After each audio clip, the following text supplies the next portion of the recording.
We seek first the kingdom. Hey, we live by the word. Yeah, we love like the king. Whoa, we shine in the world. Let's go. We seek first the kingdom. Hey. Praise the Lord. As we count down towards the release of our book, The Kingdom of God, a journey into the heart of the kingdom of God. The book will be released officially on the 12th of July, 2025. As we count down toward the release, I have decided to go down memory lane and play some clips of my previous teachings over the years concerning this subject of God's kingdom. I believe that this will be a blessing to you. And if you have not already pre-ordered your copy, please go on to Amazon and pre-order your copy of the book, The Kingdom of God. Let us go into the service. We need to understand biblical concept of kingdom, number one. And number two, we need to understand end-time reality called eschatology.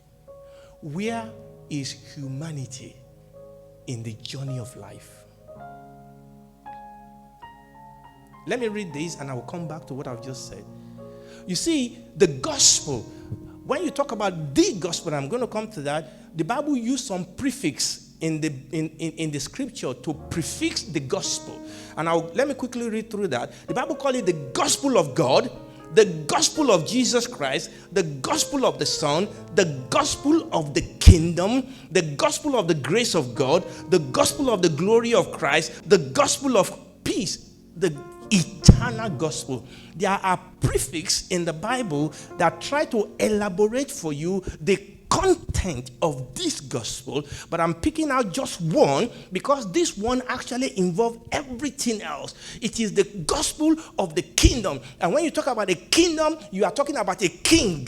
And when you talk about a king, you are talking about a king that has the power to rule and to reign. You understand what I'm saying? A kingdom is not first the area of influence. Yes, it is, but that is secondary. The kingdom actually is in the king. The king is the kingdom, and wherever the king is, and wherever the king is ruling and reigning, that is where the kingdom is. And the gospel we are coming with, a gospel is the gospel of a king that rule and reign. Is the gospel of a king that was not elected, a king that cannot be unseated, or what do you call it now? When you drive them out, dethroned or impeached. That's the word I was using for. You cannot impeach it. Look, let me tell you something. And when we talk about kingdom, look, we live in United Kingdom, but this kingdom is not the kingdom like the Bible kingdom. In the kingdom, in biblical type of kingdom, the word of the king is law. No Senate, no MPs sit to discuss the desire and the will of the king. You don't debate it. Where the word of the king is, there's power. The only thing you do when the king speaks is that you meet to decide how do we fulfill it. You remember the story when David has been run out of town, and David just spoke to himself one day and said, if only I can drink of the water in Jerusalem. And some of his mighty men, the Bible said, they broke through and they brought the water. David didn't send them water, but these people met together and said, the king wants water, and we are going to get him water, even if it costs our life. If he is king, in a kingdom, the word of the king is law. In a kingdom, the citizens live and die to please the king. But let me tell you something also about a kingdom. A kingdom takes the character of the king. If it's a good king, then the kingdom will be a good kingdom. If it's an evil king, then the kingdom will be a kingdom of evil. But we need to understand that the gospel we are teaching, the gospel that has been committed into our hand, is the gospel of a kingdom.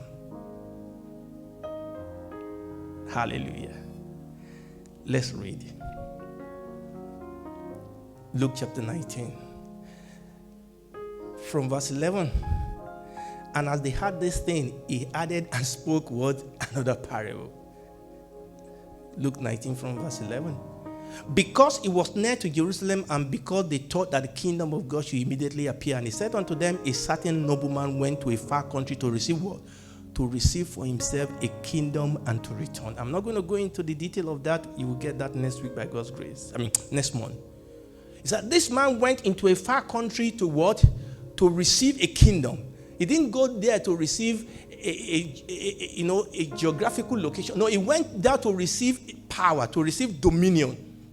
Because kingdom is king dominion, is the dominion of a king. He went to receive a kingdom, but that's not where I'm going.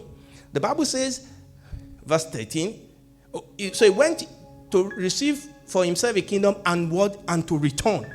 And he called his 10 servants and delivered unto them 10 pounds and said unto them, occupy till I come. That is us. We are not going there today. But there were citizens that hated him. And they sent a message after him saying, we will not have this man to reign over us. Okay, he went to get the kingdom and he came back. Obviously, you know here we are talking about the Lord Jesus. But this is what I want you to see. We are going to jump what happened to his servant. I'm not interested in that. Let's go.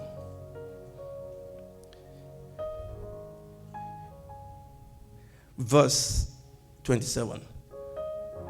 But those my enemy, which will not that I should reign over them, bring them here and what?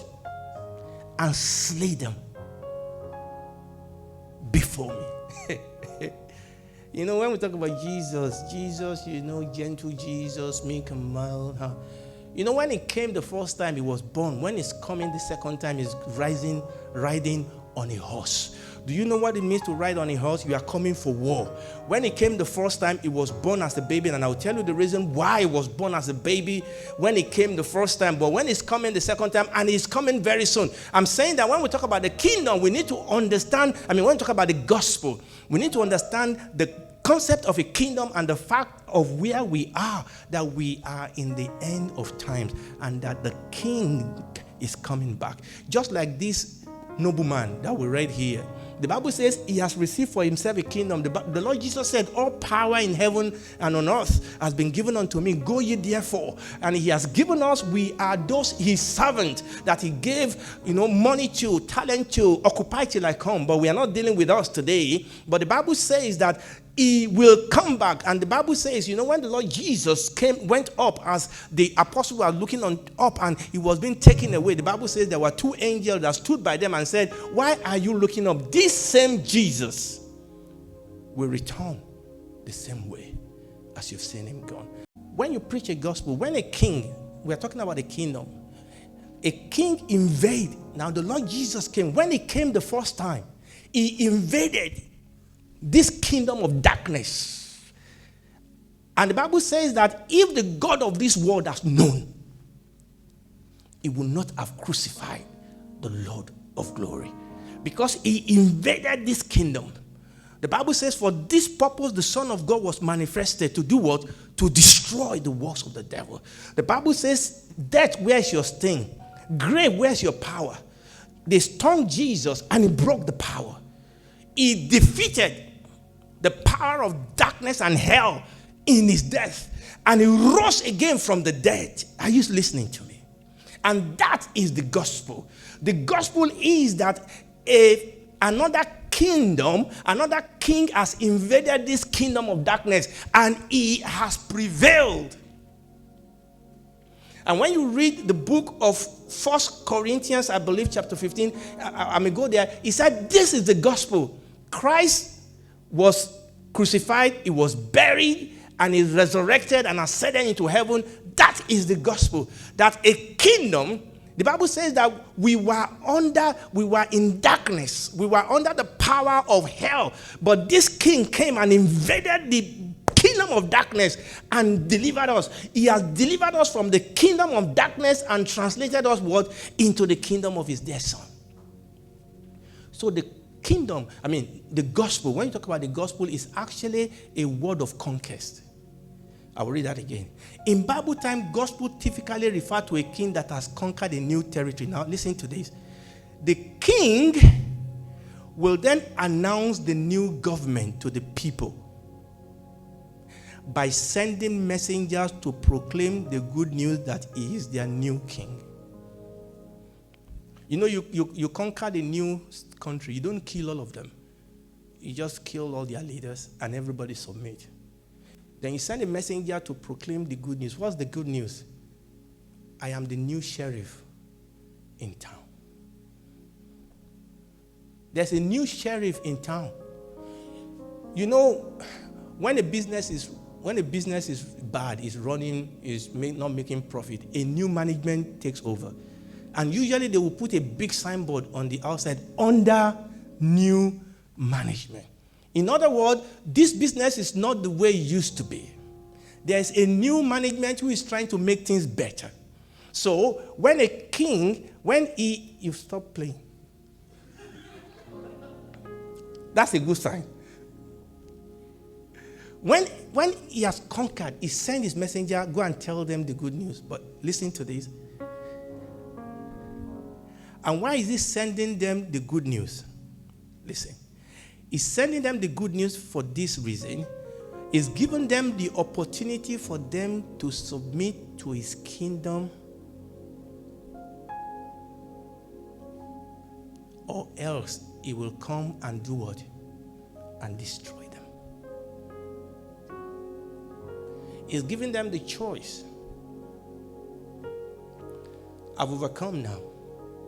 And I'm now giving you opportunity. I'm opening the door for you to willingly submit yourself to my rule. And that is what we do. Before it is too late, because it's going to be too late very soon.